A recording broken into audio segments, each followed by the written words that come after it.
Phone ऐसे आते हैं, बाकी कोई पहुंचता नहीं है। उन्होंने जब ये बोला ठीक है आ जाओ हम जमशेदपुर में हम मिलेंगे, नेक्स्ट डे हम जमशेदपुर, उन्हें यही बोला कि मैम हम कल मिल रहे हैं आपसे। उन्हें लगा, बाद में उन्होंने बताया भी ये चीज़ें, जमशेदपुर रेलवे स्टेशन पे पहुंचे और फ़ोन किया उनको, मैम मैं स्टेशन पर, उन्होंने कहा कहाँ दिल्ली रेलवे स्टेशन पर, मैम जमशेदपुर।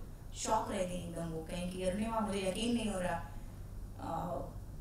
और उन्होंने कहा कि ठीक है गाड़ी भेजते हैं हम, उन्होंने नहीं मैम ऑटो लेके हम आ जाते हैं। हम हमारे बड़े भैया 2 दिन ऑटो लिए, ऑफिस पहुँचे।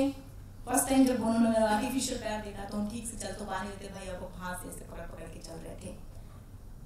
तो इस पैर की स्टिचेस पूरी लगी हुई थी, इस पैर में पूरे स्टिचेस लगे थे, रॉड का पूरा स्टिचेस लगा हुआ था। तो लोग जब मैम ने कहा देखी तो लोअर को जब ऊपर किया तो उनकी आंखों में आंसू आ गया। और जब उनसे मैंने ये चीज़ कहा कि मैम मुझे माउंटेनिंग करना है, तो पहले तो यकीन नहीं हुआ उनको, लेकिन बाद में जब सारी चीज़ें उन्होंने सुना तो उन्होंने ये कहा कि अरुणिमा तूने ऐसी हालात में एवरेस्ट जैसे दुरू पहाड़ के बारे में सोचा, तो तूने अपने अंदर तो एवरेस्ट फतह कर लिया, तो सिर्फ दुनिया के लिए है। मुझे यकीन है,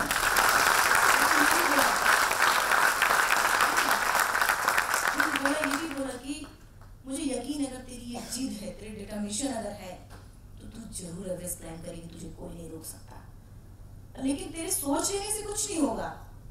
तुम जानती हो ना एवरेस्ट क्या है? मैंने कहा हाँ पूरी तरीके से, कि ऐसा तो नहीं कि सिर्फ एक फर्स्ट टाइम है कि बस थोड़ी देर के लिए है फिर भूल गई। नहीं, मैं पूरी तरीके से सोच में अच्छी तरीके से जानूँ कि एवरेस्ट क्या है क्या नहीं है, पूरी तरीके से मैं जानती हूँ कि ठीक है तुम्हें ट्रेनिंग दूंगी, लेकिन तुमको प्रूफ करना होगा कि तुम कर सकती हो। नहीं मैं प्रूफ करूँ, मुझे आपस एक मौका दो आप। फर्स्ट टाइम जब हम ट्रेनिंग में गए सारे लोग नॉर्मल थे। आपका जो ट्रेनिंग है वो कितने दिन के बाद आपने शुरू किया? फिर मैं करीब 1 महीने बाद स्टिचेस कट गई, करीब 1 महीने बोन्स जॉइंट नहीं था। एम्स के डॉक्टर। कहाँ था वो ट्रेनिंग आपका? उत्तराखंड उत्तरकाशी में टाटा स्टील एडवेंचर फाउंडेशन की मैम चीफ हैं, तो वहाँ पे खुद का पहले उन्होंने वहाँ पे बुलाया और वहाँ पे कंटिन्यूसली ट्रेनिंग में जब फर्स्ट टाइम गए तो सारे लोग नॉर्मल थे। हर कोई अपने एम्प्लॉयज़ को ट्रेनिंग के लिए टाटा स्टील भेजता है, 10 दिन की ट्रेनिंग, आउटडोर लीडरशिप की साइड ट्रेनिंग होता है। तो हर कोई मुझे देखता बहुत एक अजीब सी नज़र से। मैं सबके लिए उस समय वहाँ तमाशा थी भी कि एक आर्टिफिशियल लेग के साथ और सपना उसका एवरेस्ट का है, तो हर कोई सोचेगा यही बात। हर कोई मुझे ये भी बात बोलता है कि मैं क्यों कर रही हूँ, मत करो, तुमसे नहीं होगा। गलती उनकी भी नहीं है, क्योंकि जब हम फर्स्ट ऑफ ट्रेनिंग चलते थे तो इस पैर में स्टम्प जो है वो पूरा सॉफ्ट था, तो पूरा का पूरा ब्लड आने लगता था उससे, और इस पैर की हड्डियाँ जॉइंट नहीं हुई थी तो पूरा का पूरा स्वेलिंग आ जाता था। तो हर कोई बोलता कि मत करो, नहीं होगा तुमसे, नहीं होगा, ये मुझसे, मैं इससे नहीं होंगी, मैं होगा, बस आप लोग साथ रहो, बस हो जाएगा। पीछे में बहुत तरीके की बातें की, मतलब कैसे बहुत तरीके की बातें होती रहती। खैर मैंने उन सब चीज़ों की कभी परवाह नहीं की। कभी कभी क्या होता था ट्रेनिंग में जब हम चलते थे तो इस पैर से ब्लड जब आने लगता तो रास्ते में पैर को खोल खोल के देखती थी कि क्या मेरे पैर से तो ब्लड आ रहा, क्या करूँ अभी। तो पहले ही हम नॉर्मल आदमी से बहुत लेट में रहते थे, पीछे रहते थे। दिमाग में क्या आता, क्या है सपना देखा एवरेस्ट का, थोड़ा सा नहीं चल पा रही है, अपने आप से खुद से उसी दिन से संकल्प लिया, एक निश्चय किया कि ठीक है अभी चाहे वो ब्लड आए चाहे कुछ भी हो, उस पैर को रास्ते में कभी नहीं खोलेंगे जब तक अपना पूरा काम पूरा नहीं कर लेंगे। आज तक मैंने नहीं खोला। अगर मेरा पूरा दिन भर का काम है तो दिन भर अपना काम पूरा फिनिश करके फिर रात में ही पैर को खोलते हैं। और उसी तरीके से चलते पूरा सिलिकॉन जेल में ऐसे ब्लड भर जाता था। कभी कभी मैम भी हमारे साथ में होती थी ट्रेनिंग में, तो जब टेंट के अंदर जाते तो सिलिकॉन जेल को निकालते तो मैम बोलती है कैसे बर्दाश्त करती है, मुझे भी इतना लगता है कि कैसे, कि मैंने भी गलती तो नहीं की। हमने कहा नहीं मैम आपने कोई गलती नहीं की है, और मैम एक सपना बनाया है एवरेस्ट का और एक छोटा सा घाव नहीं बर्दाश्त कर सकते। और वो मेरी इस बात को सुन के और ऐसे पीठ थपथपाती और सीने से लगा लेती और कहती तू तो मेरी शेरनी है, तू जरूर क्लाइंब करेगी। उनका ये करना मेरे लिए एक एनर्जी जनरेट करता था, वो चीज़ें कि अब तो कुछ भी हो करना ही है, लगातार करते। कभी कभी क्या होता था कि बहुत पीछे में चलती थी तो सारे लोग टॉप पे बहुत पहले पहुंच जाते थे, मैं 1-2 घंटे बाद पहुंचती, कभी कभी ये होता पहुंचती नहीं थी। लेकिन हर बार ये दिमाग में ये आता था कि कोई बात नहीं, एक दिन ऐसा आएगा कि मैं इनसे पहले पहुंचूंगी, क्योंकि वो सिर्फ 10 दिन के लिए आते थे, मैं लगातार वही करती थी। पहले 5 किलो का वेट, फिर 10 किलो, फिर धीरे धीरे पूरा वेट उठाने लगी। बेस कैंप से साथ निकलते थे और पहले जब टॉप पे पहुंचना शुरू किया और पॉलीथीन रहता था तो बिछा के टॉप पे और बैठे रहते थे, तो ऐसे करके देखते कि अरे आ रहे लोग, तो वो लोग जब आते और मुझसे ये पूछते कि मैडम आप खाते क्या हो और कैसे चलते हो आप, तो थोड़ा मुझे भी यकीन हुआ, थोड़ा यकीन हुआ कि हाँ अभी ठीक है। तो कितने महीने आप वहाँ पे रही? मैं पूरे 3 मार्च मतलब डिस्चार्ज होने के पूरे बाद से करीब 1.5 साल पूरे लगातार, कोई दीपावली नहीं, कोई होली नहीं, कोई कुछ भी नहीं। घर से फोन आता था तो वो इमोशनली ब्लैकमेल की माँ का रोना धोना, फोन करना ही बंद करती कि ये मेरे लिए रोना धोना, क्योंकि कहीं ना कहीं से मेरे दिल में भी वो चीज़ें आने लगती थी, तो उन्होंने फ़ोन ही रखना बंद कर दिया कि नहीं मुझे नहीं करना है। और अभी आपके एक्सपीडिशन के बारे में हमें बता दीजिए कि कितने दिन का वो था और कैसे आपका वो अनुभव था? एक्चुअली फाइनल लास्ट ईयर का भी मैं थोड़ा, लास्ट ईयर हम लोग 2012 में ले गए थे हम लोग, तो उसमें 20 लोग थे, 20 में से सिर्फ 4 लोगों ने एवरेस्ट, एक चमसर तांगली पीक था उसको क्लाइम किया था। वहाँ पे भी 20 लोग में, वहाँ पे भैया भी वहाँ में थे, एक एक करके हर कोई छटता चला गया। मैं एक स्टेज पे ऐसे ऊपर जाके देखती नीचे कि इन लोग का पैर है और सब कुछ ठीक है, ये लोग नहीं कर पा रहे तो मैं कैसे कर पाऊंगी अपने आप को, क्योंकि ऐसी जगह पे कोई और मोटिवेट करने वाला होता ही नहीं है। खुद को मोटिवेट ये कह के सोच के करते कि जो मुझ में है वो इनमें नहीं है, इसलिए ये नहीं कर सकता, मैं कर सकती हूँ, ऐसे ही सोच के और आगे बढ़ते गए। फाइनली उसको क्लाइम किया। उसके बाद जब एवरेस्ट का आ गया तो जितने लोग लास्ट ईयर जाके आए थे एवरेस्ट, सबसे मैं एक्सपीरियंस शेयर करती थी कि कैसे कैसे क्या क्या प्रॉब्लम था। हर कोई बोलता था कि हम लोगों के लिए इतनी प्रॉब्लम है तो तुम्हारे लिए क्या होगा। तो कहीं ना कहीं से मुझे तो वाकई में डर लगता था, लेकिन जो मेरा जुनून था उससे बढ़कर था। जब गए एक्लिमेटाइजेशन के लिए, आइलैंड पीक एक है वहाँ पे 20,070 फीट, तो मैम ने बोला था कि उसको क्लाइम करके जाना, प्रॉपर एक्लिमेटाइजेशन होके। बहुत टेक्निकल है वो, रॉकी एरिया तक हम बहुत अच्छा सबसे आगे चले, जैसे ही आइस एरिया वो क्रैम्पोन और स्नो बूट पहन के, क्रैम्पोन पहन के जैसे चलना तो मेरा पैर आर्टिफिशियल वैसे से स्लिप कर जा रहा था। मेरा शेरपा बोला कि इतना तुम नहीं कर सकती हो, छोड़ो। अर्ली मॉर्निंग था एकदम, अभी धूप भी नहीं निकली थी। हमने बोला कि नहीं चलते हैं, अभी पहले ही क्यों बोल दिया कि नहीं चल सकते हैं। हरियाणा का एक लड़का रामलाल था, वो भी मेरे से आगे जा चुका था। कुछ टाइम बाद उसको मीटिंग हुआ, वहाँ पे बैठ गया वो। फिर वो कछुआ वाली चाल से धीरे धीरे धीरे धीरे चलते रहे। रामलाल के पास पहुंचे, सिर्फ इतना बोला, रामलाल क्यों बैठे हो, चलो। और हम चलते रहे और वो उठा बिना कुछ बोले, पीछे चलता रहा। फाइनली 10 बज के कुछ मिनट में हमने आइलैंड पीक को भी क्लाइम किया। जब हम आर्टिफिशियल लिम्ब से फ्रंट पॉइंटिंग मारते थे, जो भी यहाँ पे माउंटेन आप लोगों को पता ही है, फ्रंट पॉइंटिंग मेरा पैर ऐसे मूव कर जाता था। क्या करूं, अभी इस पैर में भी रॉड अगर जोर से हीट करूं तो ये पैर भी पेन करता था अंदर से। लेकिन ये चीज ये समझ में आ रहा था मुझे कि ये मेरा पैर है, मैं जैसा चाहूंगी वैसा चलेगा। एक बार नहीं, 2 बार 3 बार हीट कर करके पहुंचे। शेरपा ने बोला कि कोई बात नहीं, तो क्लाइम कर लिया आइलैंड पीक को। शेरपा ने बोला कोई बात नहीं, आइलैंड पीक कर लिया तो क्या हुआ, एवरेस्ट आसान नहीं है। मैंने कहा हाँ बिल्कुल आसान है, मैंने कभी लिया भी नहीं है। एवरेस्ट बेस कैंप पहुंचे, वहां पे वाकई में वो बड़े बड़े आइस के जब वो देख के बहुत डर लग रहा था अंदर में कि कैसे मैं कैसे करूंगी। लगातार फिर आसपास के जितने छोटे मेरे बेस कैंप, काला पत्थर, एक्लिमेटाइजेशन के लिए जाते रहे, करते रहे। फाइनली जब 16 मई को हमारा फाइनल जब निकलना था हमें, तो base camp to camp 1 Khumbu glacier है, तो लैडर पे मेरा पैर ये क्या होता था कि ये क्रैम्पोन पूरा से फंस जाता था और मुझे ऐसे पैर पकड़ के निकालना पड़ता था, टाइम वेस्ट होता था। पीछे से सारे लोग बोलते थे कीप मूविंग। वो पल भी याद करते हैं तो आज भी मुझे एकदम अजीब। खैर इसी तरीके से करते गए। एक जगह येलो बैंड के करीब, वहाँ पे रॉकी एरिया में क्या हुआ कि मेरा पैर क्रैम्पोन का जो आगे का फ्रंट पॉइंट उसमें फंस गया रॉक में और पूरा का पूरा आर्टिफिशियल निकल गया। अब मैं कैसे क्या करूं? जो जिनको पता था कि मेरा पैर आर्टिफिशियल है वो तो धीरे से करके साइड से निकल जा रहे हैं, सब निकलते जा रहे, किसी की परवाह नहीं होती ऐसी जगहों पे। और फिर शिल्पा से बोला कि मेरा पैर आप सिर्फ पकड़ लो, हाथ से ऐसे करके एक साइड एरिया में गए और फिर से पैर को सही किया, फिर चलना शुरू किया। लेकिन अभी उस पैर पे मुझे विश्वास नहीं बन पा रहा था। चलते गए, साउथ पोल पहुंचे, कैंप 4। 20 मई को 2013 20 मई को 1 बजे के करीब वहां पे पहुंचे। शाम को 4 बजे फिर निकले सीधा समिट के लिए, मेन समिट के लिए।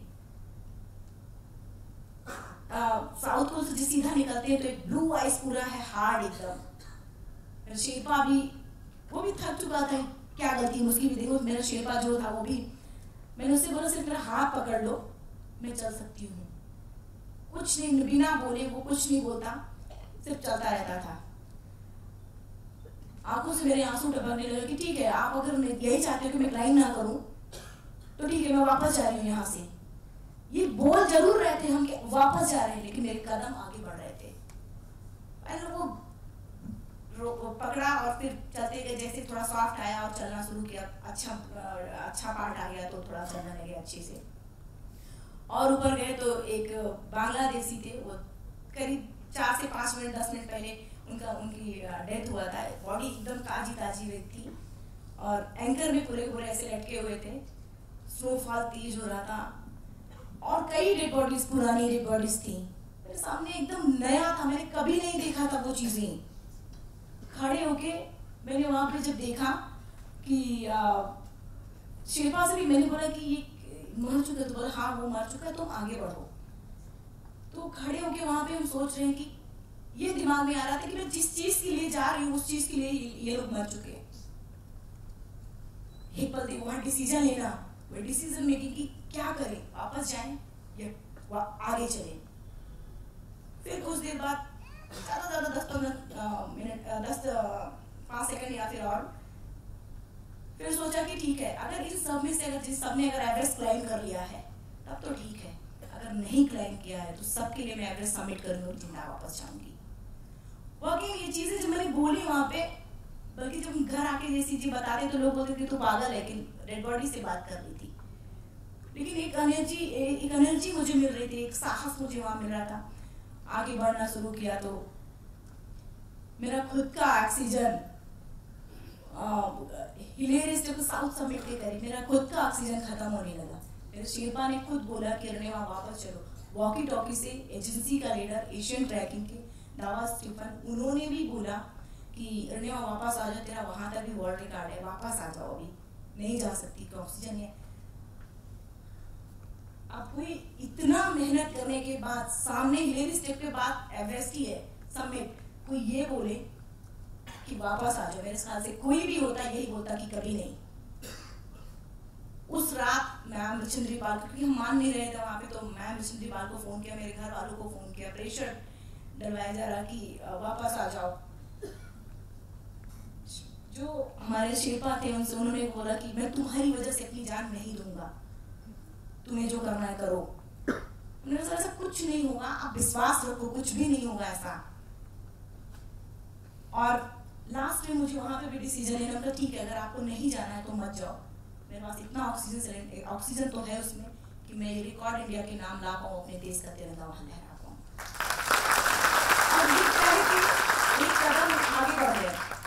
एक कदम आगे बढ़े, फिर बाद में शिल्पा गुस्सा करते हुए मेरे पीछे आए।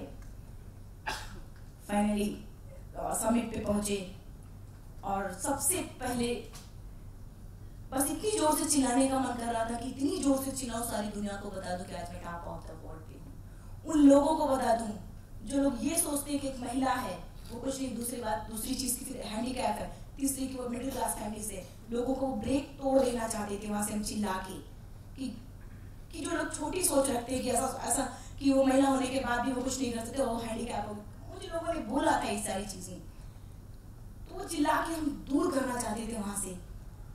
मेरा ऑक्सीजन खत्म हो रहा था, फिर भी आज जो यहाँ पे एक युवा वर्ग को, एक यहाँ से जो बोल रहे हैं आज आप लोगों के बीच में, एक वहीं से मैंने एक विद इन 1 से 1.5 मिनट का होगा वो, मैंने एक वीडियो भी बनाया वहां पे, ऑक्सीजन मास्क उतार के मैंने वीडियो भी बनाया कि ऐसे हालात में अगर मैं कर सकती हूँ तो आप सबके तो सब कुछ ठीक है, तो आप क्यों नहीं कर सकते। सिर्फ आप अपनी कमजोरी, जो आपकी सबसे बड़ी कमजोरी, आप उसको अपनी ताकत बना लो, कोई नहीं हरा सकता आपको। वही किया था। कमजोरी को जो मेरा कटा हुआ पैर था उसको अपनी ताकत मानते चले, क्योंकि वो मेरी ताकत है। आज उसी की वजह से मुझे पूरी दुनिया जान रही है। उसी की वजह से मैंने उसको अपनी कमजोरी की अपनी ताकत बनाई, करते रहे। अब ऑक्सीजन की बात मैंने कही थी, थोड़ा सा टाइम लगेगा प्लीज, कि मेरा कॉन्सेप्ट एकदम क्लियर हो गया था कि जब मैं रेलवे ट्रैक पे करीब 7 घंटे पड़ी रही तो नहीं मरी। रेलवे बाद में जब मीडिया में बहुत सारी बातें आई तो रेलवे समय सारणी के अनुसार 49 ट्रेनें अप डाउन हुई थी, तब नहीं मरे। तुम वहां कैसे मर सकते थे? मेरा कॉन्सेप्ट एकदम क्लियर था।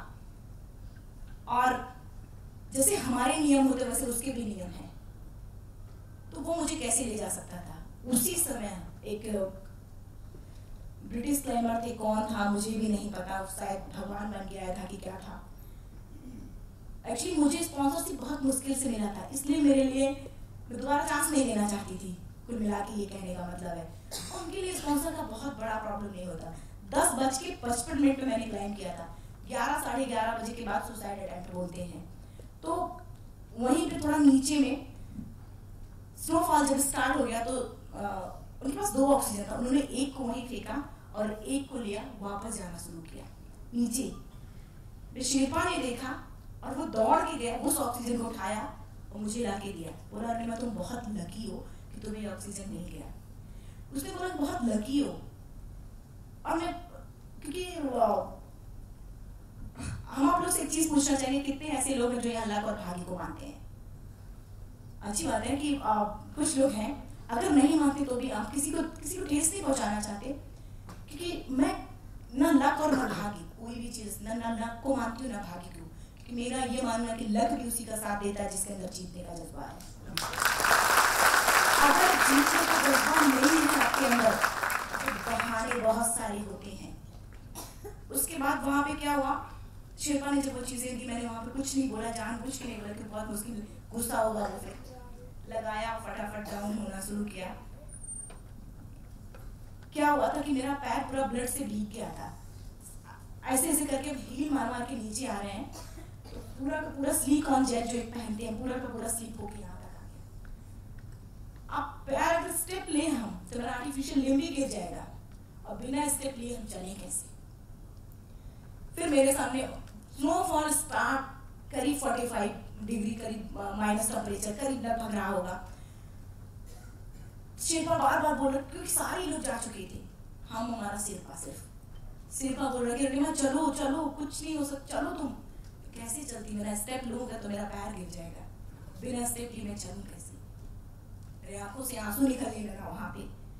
और ये दिमाग में आया कि क्या भगवान, पैर काट लिए हो क्या, मतलब जिंदा भी नहीं रखोगे?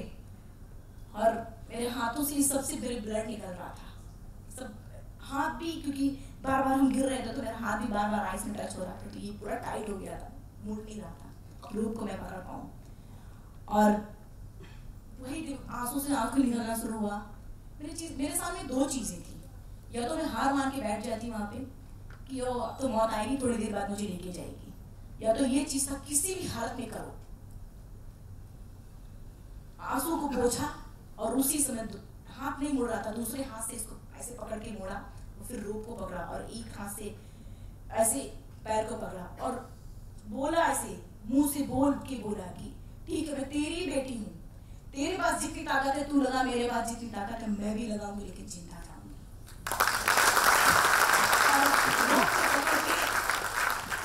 एक हाथ से रोप को पकड़ा और एक हाथ से ये आर्टिफिशियल पैर को ऐसे और घसीट घसीट के चलना शुरू किया। और मेरा सेफ्टी एंकर उसमें लगा हुआ था कि अगर कहीं, शेरपा के हमारे आगे ही था, घसीट घसीट चलना शुरू किया।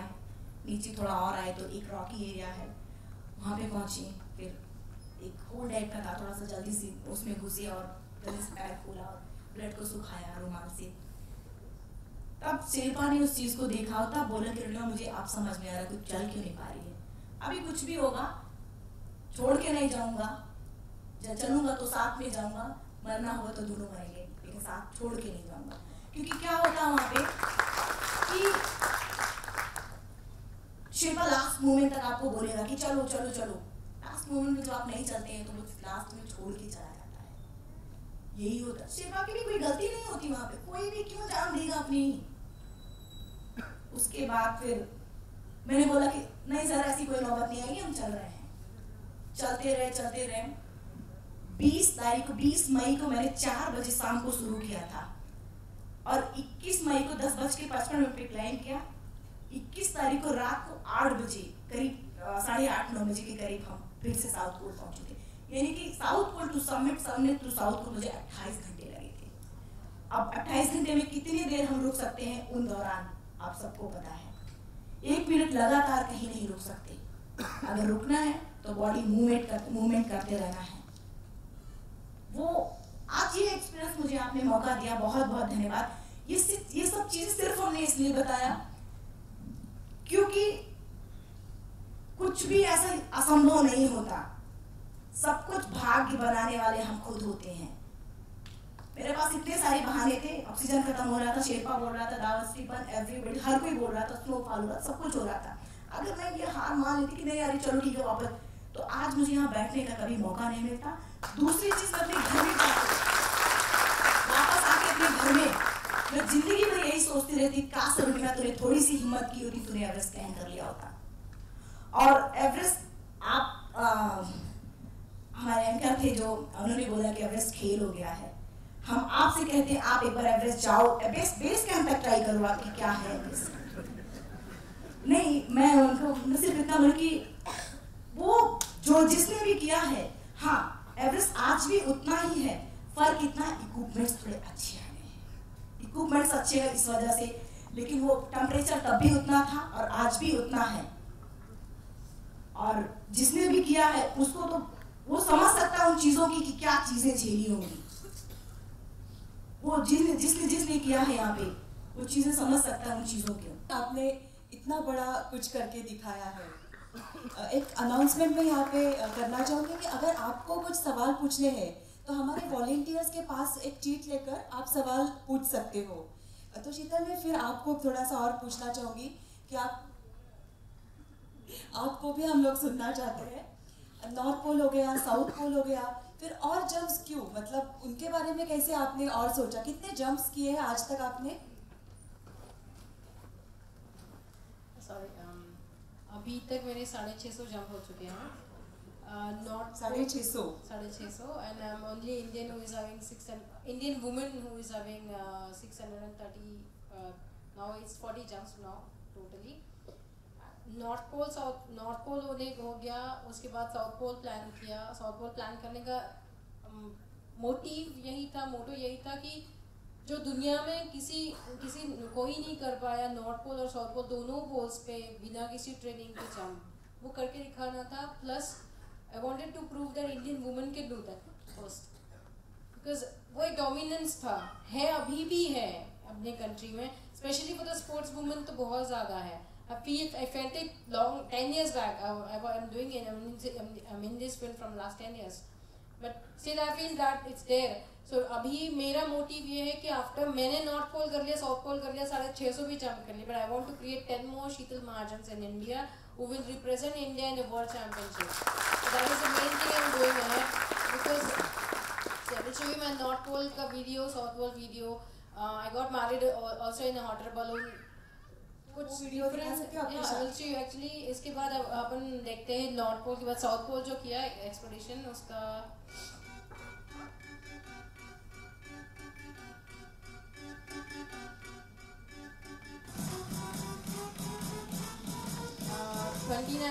नवंबर टू 22 दिसंबर हम लोग गए थे अंटार्कटिका। जो 2 ऑफिसर्स की बात मैंने कही वो राष्ट्रपति जी के स्पेशल कमीशन से आए थे मेरे साथ, स्पेशल फोर्सेस से। ये दुनिया का नीचे का हिस्सा है, बॉटम ऑफ द वर्ल्ड। जैसे top of the world is the north pole and bottom of the world is the south pole. तो दिस इज अंटार्कटिका। यहाँ पे 6 महीने दिन वो दोनों नॉर्थ पोल साउथ पोल दोनों यहाँ पे 6 महीने दिन 6 महीने रात होती है। तो this is a 2:30 in the night, रात के 2:30 बजे हुए हैं, but still there is a sun. हम लोग वहाँ पे टोटल 7 से 8 दिन थे एग्जैक्टली अंटार्कटिका पे। I am preparing for my jump. I'm wearing 6 layers of clothes, 6 pants, 6 shirts, just like a Everest view dress up. But these dresses are more lighter than those dresses. This is a special aircraft we got from United States, Utah, just for the skydiving. There is no door. You can see that there is no door. The door is removed for the jumping. और फिर हमने तीनों ने, me, my instructor and cameraman also was there, because आपको अभी ये video because of the cameraman is आपको दिखाई दे रहा है. He jumped with the camera on his helmet. So when we did the exit, वो हमारे सामने थे exactly opposite side, जिनके helmet पे कैमरा लगा हुआ था. So as soon as we exited, cameraman also jumped और उसके helmet पे कैमरा लगा हुआ है. So he was, wherever he was looking at, it was recording. So now I'm doing my wave off. Practice pull करने के बाद I did a wave off that I'm opening a parachute. So instructor should go away. I opened my parachute and फिर बाद में फिर instructor बाजू में हुए. फिर बाद में parachute लेके land किया. And this was my first ever free fall jump I did from 11,600 feet in minus 38 degree Celsius, जिसमें हमने minus 100 degree cross wind chill factor cross किया था, जिसमें मेरे नाक के नीचे का पूरा स्किन जल गया था, because it was open, because you cannot cover your nose for breathing. That's my instructors. कितने मिनट लगते हैं ऊपर से? 45 seconds. You're qualified air for stage 1. Through for air for stage 2. It took me almost 45 seconds to come down, means to open my parachute. फिर jump करने के बाद means we decided that एक स्पॉट लैंडिंग होता है. I did my first jump on the spot जहाँ पे बताया गया था, of course with instructors help. I was having walkie talkies in my head. They were telling me how to control the parachute, and जहाँ पे decided था वहीं पे लैंड किया. प्रॉब्लम्स बहुत आए थे, but not more than I think so. Anurima really सबके problems तो अलग के होते हैं. Actually these problems were something different but conquerable. But what she has achieved is really commendable. Antarctica पे हमारे लिए और एक चैलेंज था. जैसे हमारा ये जो टीम गया था, we were of Indian team, 2 instructors. I was a novice as a student and cameraman. ये दुनिया की हमारी पहली टीम थी जिन्होंने अंटार्कटिका पे ऐसे जंप किया था. So we become first team in the world who conquered the first AFF jump over the Antarctica, and I became first student, means first woman in the world to jump over the Antarctica without any training, and then I became first woman in the world to jump over both the poles, north and the south, without any training, and I was the youngest in the world who jumped over the Antarctica. तो अभी तो बहुत सारे records हो गए, but वो फिर से satisfaction was not there, because मन में एक अभी भी